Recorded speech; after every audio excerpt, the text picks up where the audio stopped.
Hello students, कैसे हैं आप? होपफुली आप सब अच्छे होंगे। आज का मेरा टॉपिक है eigen values and eigenvectors. Linear algebra का most important topic, BTech BSc सभी कोर्सेज में ये कंपाइल करता है। देखते हैं क्या है इस टॉपिक में। बहुत इजी है, मैं इजी वे में आपको समझा दूंगी eigen value and eigen vectors. पूरी वीडियो जरूर देखिएगा। देख लीजिए आइगन वैल्यूज क्या होती हैं। देखिए आइगन वैल्यू एक स्केलर क्वांटिटी होती है। पहली बात कि ये स्केलर नंबर होता है। कैसे फाइंड करते हैं, मैंने एक इसको देख के घबराना मत क्या बनाया है। ये कोई नहीं, ये इक्वेशंस का सेट दिया है। अलजेब्रिक इक्वेशन होती है like y equals to A 2x plus 3y, है ना। दूसरा आपने इक्वेशन ले लिया y, ये 4 है, सपोज ये 5 है। तो ऐसे एक अलजेब्रिक इक्वेशन का सेट बना हुआ है। ठीक है बेटा, मैं मैथमेटिकल स्टैंडर्ड डेरिवेशन इसलिए लिखती हूँ डेरिवेशन, क्योंकि आपको पता होना चाहिए कहाँ से आई है।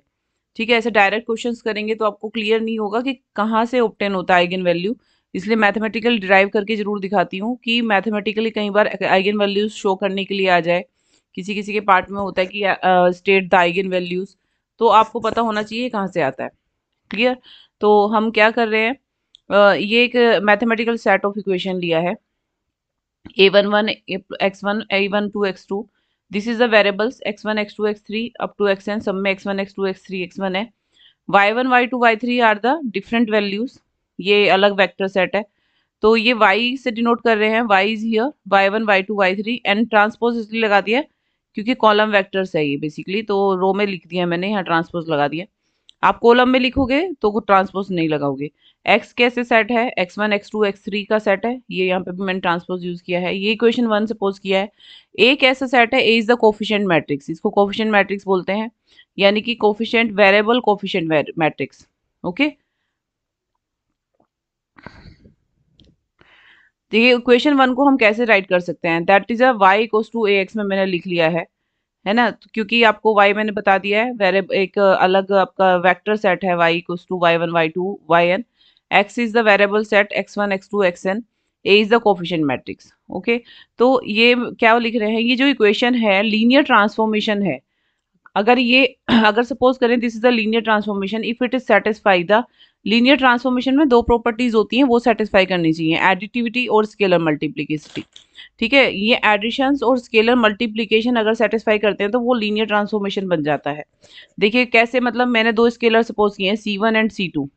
ओके, ए आपने इस पे हम ना एडिटिव एंड स्केलर मल्टीप्लिकेशन ऐसे लगा के देख रहे हैं, a2x प्लस 3y लाइक ऐसे लगा के देख रहे हैं।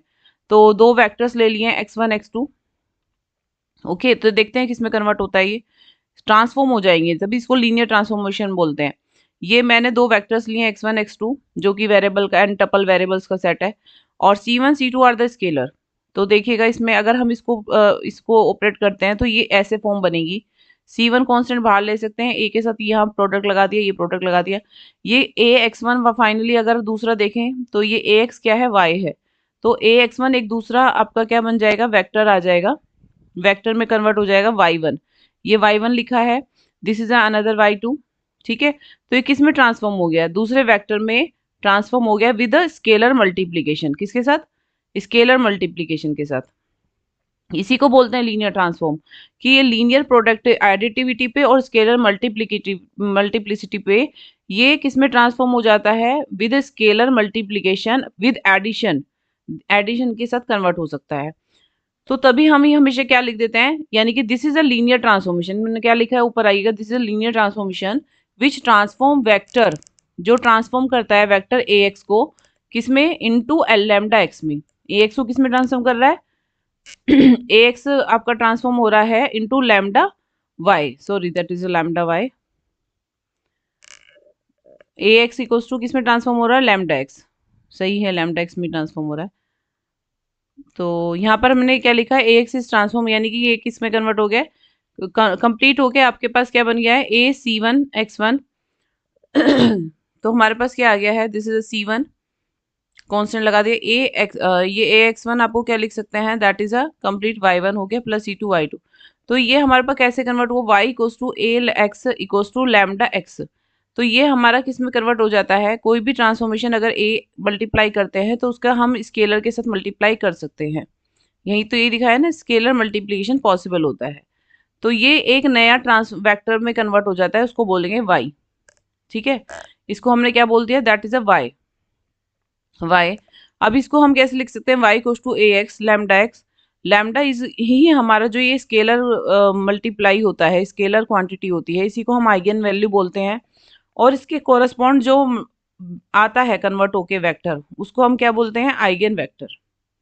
ठीक है, जो कंप्लीट मल्टीप्लाई करके आएगा उसको हम बोलेंगे आइगन वेक्टर। ये कोई क्वेश्चन का पार्ट नहीं रहता है, लेकिन फिर भी मैंने आपको क्लियर कर रही हूँ सो दैट आपको पता रहे कि व्हाट इज द हिस्ट्री, है ना। तो देखिएगा A x equals to lambda x वापस से लिया, ए एक्स को इधर लेके चले गए हम, राइट लेफ्ट हैंड साइड में कॉमन लिया, एक्स कॉमन लिया, minus lambda X equals to, तो ये आपके पास क्या है, this this is called the characteristic polynomial, या फिर इसको बोलते हैं कैरेक्टरिस्टिक रूट्स, ये सॉरी इक्वेशन, कैरेक्टरिस्टिक इक्वेशन बोलते हैं जो हमें कैरेक्टरिस्टिक रूट्स देते हैं, जिसको बोलते हैं नॉन ट्रिवियल रूट्स। यानी कि ट्रिवियल सॉल्यूशन नहीं आता, वैल्यूज आती आती है। अगर ट्रिवियल हो जाएगा यानी आइगन वैल्यूज अगर जीरो ही हो जाएंगी तो वो सिंगुलर मैट्रिक्स हो जाएगा, और जो कि नॉन डिफाइन होता है सिंगुलर यानी मैट्रिक्स ही नल मैट्रिक्स है, तो नॉन ट्रिवियल रूट्स देते हैं। तो a minus lambda equal to zero is a singular, okay, ऐसे वाली फॉर्म आपकी डेवलप हो जाएगी। इसको आपको एक्सपेंड करेंगे करिए, एक तरीके से हमारे पास बोली जाती है this is called the characteristic polynomial, और ये पॉलिनोमियल बोली जाती है इक्वल टू जीरो के केस में ये इक्वेशन बन जाती है, और इसको सिंप्लीफाइड डिराइव करते हैं तो वहीं से हमारे क्या आ जाता है, रूट्स आते हैं लैम्डा, जिसको बोलते हैं आइगन वैल्यूज। डिग्री क्या होती है कैरेक्टरिस्टिक पॉलिनोमियल की, डिग्री इसका ऑर्डर ही होती है, जितनी भी आपका ऑर्डर का मैट्रिक्स होता है वही इसकी मैक्सिमम डिग्री होती है, उतनी ही लैम्डा की वैल्यूज एग्जिस्ट करती हैं। क्लियर, देखिए पॉइंट्स टू बी रिमेंबर लिखा है मैंने यहाँ, वेरी इंपॉर्टेंट है, यही क्वेश्चंस में पूछे जाते हैं गेट में, आपके कॉम्पिटिटिव एग्जाम में इसमें से एक दो क्वेश्चन जरूर बनते हैं। ठीक है, linear algebra most important part रहता है गेट स्टूडेंट्स के लिए।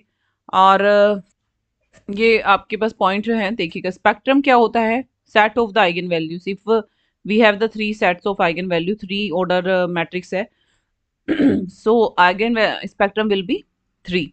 algebraic multiplicity very important, repeated eigenvalues, order of repeated eigenvalues, if we have the two same repeated eigenvalues like 1 1 or 2 2 3 3, if we have the 3, then the algebraic multiplicity is 3. If we have the repeated eigenvalues are 2, then the algebraic multiplicity is 2.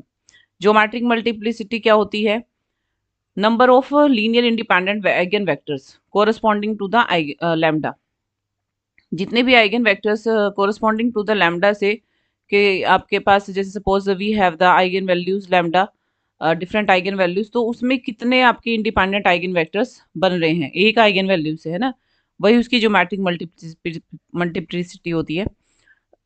For N distinct eigen values then there are correspond N linear independent eigen vectors, ये सबको पता होगा। Different eigen values के देखिएगा, जितनी भी different eigen values होती हैं उनके कोरस्पॉन्डिंग उतने ही linear independent eigen vectors exist करते हैं। ठीक है, रिपीटेड आइगन वैल्यूज में हो सकता है कि एक या फिर several independent eigen vectors exist करें, यूनिक ना हो, यूनिक भी हो सकता है या फिर एक से ज़्यादा भी हो सकता है। नेक्स्ट, ट्रेस क्या होता है, वेरी इंपॉर्टेंट, ट्रेस होता है सम ऑफ द आइगन वैल्यूज, जितनी भी आइगन वैल्यूज होती हैं उनको ऐड कर देंगे, ओके, 3 है तो 3 को ऐड कर देंगे, वही उसका ट्रेस हो जाएगा। डिटर्मिनेंट क्या होता है, का डायरेक्ट निकालने के लिए प्रोडक्ट ऑफ आइगन वैल्यूज होती है, हमेशा प्रोडक्ट ऑफ आइगन वैल्यूज होता है। सिंगुलर मैट्रिक्स अगर होता है तो डिटर्मिनेंट आपके पास जीरो हो जाएगा ना, ठीक है, तो इसलिए हमारे पास एटलीस्ट आइगन वैल्यू जीरो कब होगा, यानी कि एक ना एक आइगन वैल्यू जीरो होगी। ठीक है, तभी तो ये होता है ना, डिटर्मिनेंट क्या होता है, प्रोडक्ट ऑफ आइगन वैल्यूज, अगर एक जीरो होगी तो इसका मतलब डिटर्मिनेंट जीरो आएगा, और एक भी अगर नहीं जीरो होगी तो हमें नॉन सिंगुलर मैट्रिक्स बन जाता है। नॉन सिंगुलर मैट्रिक्स तभी बनेगा जब no eigen values are zero, no एक भी आइगन वैल्यू जीरो ना हो। ट्रांसपोज एंड मैट्रिक्स की जो आइगन वैल्यू होती है ऑलवेज सेम रहती है। Clear, these are the points. Next question लिखा है, देखिएगा, find the eigen values and eigen vector of the matrix. एक क्वेश्चन दिया है, मैट्रिक्स दिया है बेटा, इसका हम सबसे पहले कैरेक्टरिस्टिक इक्वेशन बना लेते हैं। पॉलिनोमियल बोला बताया था मैंने क्या होता है, a minus lambda I x, this is the characteristic polynomial. तो मैंने इक्वेशन बना ली है तो इक्वल टू जीरो ले लेंगे, दैट इज एक्स। हाँ, अभी इसमें हम इसको सिंप्लीफाई करेंगे, एक्स रहने दीजिए, कैरेक्टरिस्टिक इक्वेशन में a minus lambda I equals to आएगा, तो आपके पास यहाँ पर लैम्डा ए इज व्हाट 8 है। तो देखिए डायगोनल एलिमेंट्स में ही माइनस करेंगे सिर्फ, ये वाई है ना, इसी डायरेक्ट लिख दिया मैंने। जब भी आपको ये फॉर्म बनानी होती है, मेरे ध्यान से सुनो, लैम्डा है ना तो आइगन यहाँ पे माइनस कर देंगे, सिर्फ यहाँ माइनस कर देंगे, ये बन गया। डिटर्मिनेट है, सिंप्लीफाई करेंगे इसको, प्रोडक्ट रूल लगा देंगे, सिंप्लीफाई करा आपने, इक्वेशन आ गई क्वाड्रेटिक। फैक्टर्स कर रहे हैं, मिडिल टर्म स्प्लिट हो जा रहा है तो फैक्टर्स आ गए हैं आपके पास। आइगन वैल्यूज क्या क्या आ गई, 4 और 6 आ गई है, ठीक है।